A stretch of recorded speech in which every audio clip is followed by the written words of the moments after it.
చూడండి రాగి సంగటి బాగా రెడీ అయిపోయింది. ఇట్లా రెడీ అవ్వటానికి దీనికి కావాల్సిన పదార్థాలు ఏంటో, దీనికి ఏమేమి కావాలో, ఎంతెంత కొలతలు కావాలంటే వీడియోలోకి వెళ్ళి చూడండి ఫ్రెండ్స్. మిస్ కాకండి, ఫస్ట్ నుంచి లాస్ట్ దాకా మిస్ కాకుండా చూడండి. హాయ్ ఫ్రెండ్స్, మీరు బాగున్నారా? మేము బాగున్నాం. ఈరోజు పిడిగిరాల కుకింగ్ ఛానల్ వచ్చేసి స్పెషల్ వచ్చేసి ఫ్రెండ్స్ రాగి సంగటి అండి. రాగి సంగటి ముద్ద కాదండి, ముద్ద చేయకుండా కొంచెం పల్లసాగా ఉండేటట్టు కొంచెం రైస్ పోసుకొని, అదే బియ్యం పోసుకొని పల్లసాగా చేస్తున్నాను అండి. అంటే మరీ పల్లసాగా కాదు, మరీ మందం కాకుండా, ముద్ద కాకుండా నార్మల్గా మన కర్రీలోకి నంచుకొని తినేటట్టుగా చేస్తున్నానండి. చూడండి, దానికి కావాల్సిన పదార్థాలు ఏమిటో, ఏమేం కావాలో ఐటమ్స్ ఎలా చేస్తానో చూడండి ఫ్రెండ్స్. ఫస్ట్ మనం ఇదిగోండి ఈ గలాస్ రైస్ తీసుకోవాలండి. ఈ గ్లాస్తో ఒక గ్లాస్ రైస్ తీసుకొని, మామూలు బియ్యం కాదండి, కంట్రోల్ బియ్యం ఒక గ్లాస్ తీసుకున్నానండి. ఈ గ్లాస్తో కంట్రోల్ బియ్యం తీసుకొని శుభ్రం కడుక్కున్నానండి. కడుక్కొని ఇదిగోండి శుభ్రం కడుక్కొని ఒక రెండు గ్లాసులు ఒక గ్లాసు బియ్యానికి 4 గ్లాసులు వాటర్ పోసానండి. ఇదిగోండి 4 గ్లాసులు వాటర్ అండి. బియ్యం శుభ్రం కడుక్కొని ఒక గ్లాసు రైస్ పోసుకొని 3 గ్లాసులు వాటర్ పోసుకున్నానండి. 3 గ్లాసులు వాటర్ ఇదిగోండి శుభ్రం బాగా ఉడకాలండి. ఇదిగోండి ఉడకాలి. ఇదిగోండి మనం గ్యాస్ కొట్టుకొని ఉడకబెట్టుకుందామండి బాగా.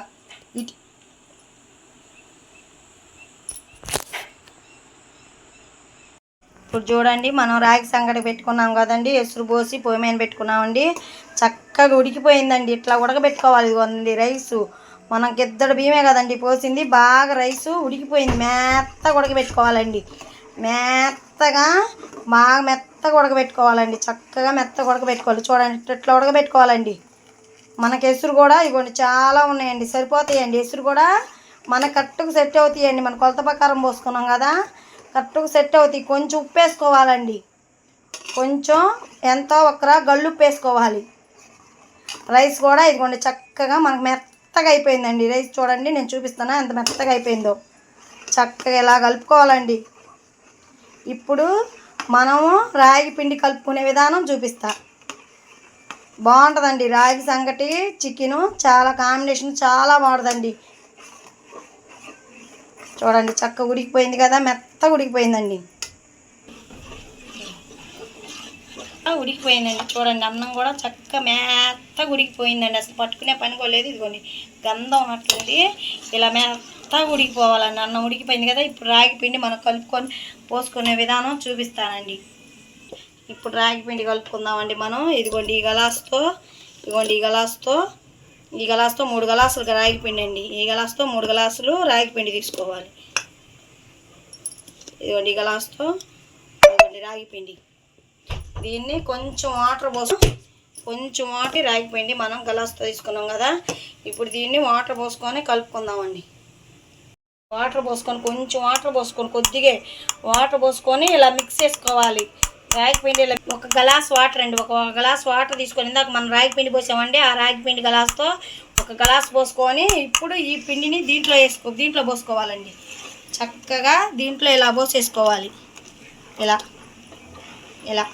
చక్కగా ఇలా పోసుకొని కలుపుకోవాలి. చూడండి చక్కగా మనకి గట్టి పడిపోతుంది కాబట్టి మంట సిమ్లో పెట్టుకొని బాగా కలుపుకోవాలండి. చూడండి కలుపుతూనే ఉండాలి. దీన్ని బాగా ఎంత కలిపితే అంత బాగుంటుందండి. ఇది చూడండి చక్కగా ఇలాగా బాగా కలుపుకోవాలండి. ఎంత కలిపితే అంత రాగి సంగటి బాగుంటుందండి, చాలా బాగుంటుంది. ఇదేనండి నేను చెప్పింది. మరి ముద్ద పడకుండా ఇట్లా పల్లసాగా చాలా బాగుంటుందండి. ఇలాగా రైస్ కొంచెం పోసుకొని, అది మంచి రైస్, మనం తినే రైస్ కాకుండా మనం అట్టుకు పోసుకుంటామండి కంట్రోల్ బియ్యం, అవి రేషన్ బియ్యం. అవి ఇట్లాగా బాగా కలుపుకుంటూ ఉండాలండి. చక్కగా ఇట్లా కలుపుకొని 10 నిమిషాల పాటు కలపాలండి. బాగా 10 నిమిషాల పాటు కలిపితే రాగి పిండి ఈ అన్నానికి చక్కగా పట్టేసిద్ది.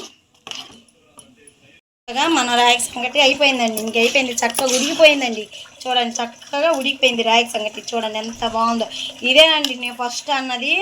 మరీ మనకు ముద్ద కాదు, మరీ పల్లసాగు కాదు, మనకు చాలా బాగుంటుందండి. ఇలా తింటే ఎంత బాగుంటుందంటే, ఇలా తింటే చాలా బాగుంటుందండి.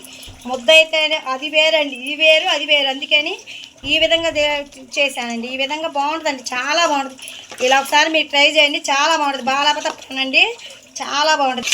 మీకు ముద్దలాగా కూడా కావాలంటే ఫస్ట్ వీడియోలో పెట్టా చూడండి. ముద్ద తయారు కూడా ఇట్లా బియ్యం వేయకుండా అచ్చం రాగి పిండితోనే ముద్ద కూడా తయారు చేసే విధానం కూడా చెప్పించా. దాంట్లో నెయ్యి కూడా వేసా.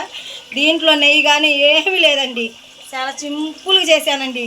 చాలా తొందరగా రెడీ అయిపోయింది, సింపుల్. చూడండి చక్కగా ఎంత బాగుందో, అసలుకి చాలా బాగా వచ్చిందండి. ఇట్లా కొంచెం వాటర్ తీసుకొని చేత్తో ఇట్లా దగ్గర కనుక్కోవాలండి శుభ్రంగా. ఇదంతా వాటర్ తీసుకొని చేయి పెట్టి శుభ్రంగా దగ్గర కనుక్కోవాలి. చూడండి ఇంక అయిపోయింది. ఇది చక్కగా మనం మొత్తం దగ్గర కనుక్కున్నాం కదా, చక్కగా చూడండి ఎంత బాగుందంటే చాలా బాగుందండి. తక్కువ మూడే ఐటమ్స్ అండి, మూడే ఐటమ్స్తో తొందరగా రెడీ అయిపోయే రాగి సంగటి అండి. చాలా మంచి హెల్త్ ఫుడ్ అండి, చాలా మంచి హెల్త్ ఫుడ్. మీకు నిజం చెప్తానండి, చాలా మంచి హెల్త్. ఏమీ లేదండి, మూడే ఐటమ్స్ కూడా నీ వాటరు, రాగి పిండి, ఒక గ్లాసు బియ్యం, చిన్న గ్లాసుతో బియ్యం. అది కంట్రోల్ బియ్యం అండి, రేషన్ బియ్యం అంటారే, రేషన్ బియ్యం అండి. దాంతో చక్కగా తొందరగా రెడీ అయిపోయిందండి. మన సాయంత్రం పూట చపాతీ, ప్రతిరోజు చపాతీ వేడండి. చపాతీ కాకుండా దానిలాగా ఇది కూడా తింటే చాలా హెల్త్ ఫుడ్. మనకి కొంచెం బీపీ ఉన్న వాళ్ళకి కూడా చాలా బాగుంటుందండి. ఇది షుగర్ బీపీ ఉన్న వాళ్ళకి కూడా రాగి సంగటి సూపర్ ఉంటుందండి. మా ఛానల్ ఇది కానీ మీకు నచ్చినట్టయితే లైక్ చేయండి, షేర్ చేయండి, పక్కన ఉన్న బెల్ కొట్టండి ఫ్రెండ్స్. Bye friends.